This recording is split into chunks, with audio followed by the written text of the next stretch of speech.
Good morning बच्चों। Good morning. अब आज हम लोग रेखा गणित की बेसिक जानकारी पर विचार करेंगे, जिसमें रेखा गणित का शाब्दिक अर्थ कल मैं बता दी थी और उसमें रेखा, रेखाखंड और किरण इन तीनों के बारे में बता दी थी। उसका थोड़ा सा हल्का झलक मैं बताती हूँ। यहाँ चित्र दिया गया है P और Q और यहाँ O और B और इधर है तीर का निशान। इसका मतलब है कि यह बढ़ रहा है और यहाँ है A और B और दोनों तरफ इसका दोनों छोर क्या हो रहा है? बढ़ रहा है। तीर का निशान कहता है कि इसका लंबाई जहाँ तक जाएगा इसका रुकावट कहीं भी नहीं है।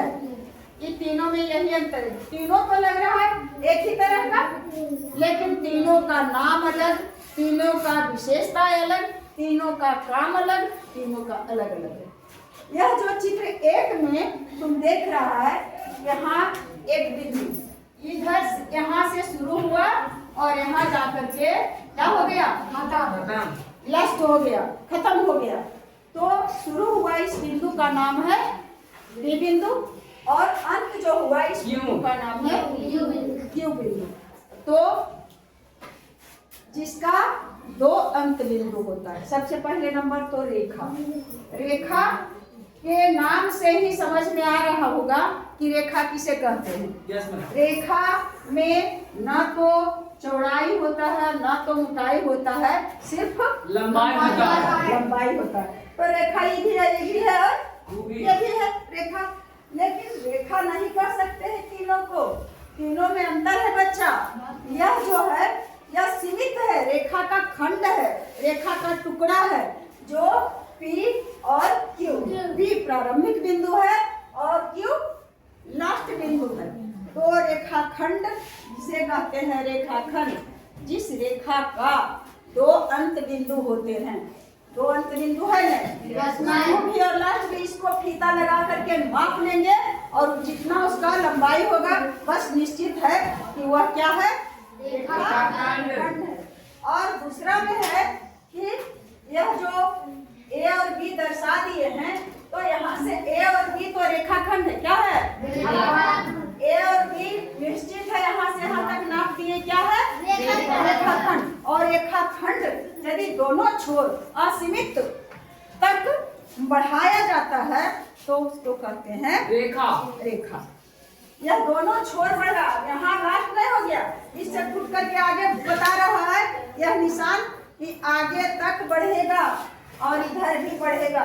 तो जिसका कोई अंत बिंदु नहीं होता है, जिसका एक भी अंत बिंदु नहीं है, उसे कहते हैं रेखा। रेखा। जिसका दो अंत बिंदु होता है उसे कहते हैं रेखाखंड। रेखाखंड। जिसका दोनों तरफ कहीं भी अंत बिंदु नहीं है उसे कहते हैं रेखा। रेखा। रेखा की लंबाई निश्चित नहीं है, परंतु रेखाखंड की लंबाई निश्चित है। तो रेखा और रेखाखंड हम लोग समझ गए। और तीसरा है जो O बिंदु है और P बिंदु। O और P क्या है? रेखाखंड। रेखाखंड। जब अगर O बिंदु और यहाँ दर्शा दिया है कि क्या है? रेखाखंड। लेकिन इसको एक छोर जो P बिंदु है इसको बढ़ा रहा है, बता रहा है कि इसका मतलब ये और आगे बढ़ेगा, लेकिन इसका कोई बढ़ाने वाला कुछ नहीं है। यानी एक अंत बिंदु है, ये तो बिंदु अब समाप्त हो गया। जब बढ़ रहा है तो इसका बिंदु समाप्त हो गया, तो इसे कहते हैं किरण। किरण। जिसका एक प्रारंभिक बिंदु है लेकिन इसका लास्ट का बिंदु नहीं है, उसे कहते हैं किरण। अब किरण का क्या चीज ले सकते हो? किरण का उदाहरण में हम लोग सूर्य का प्रकाश ले सकते हैं। अब किरण एक बिंदु से हम बहुत सारे निकाल सकते हैं।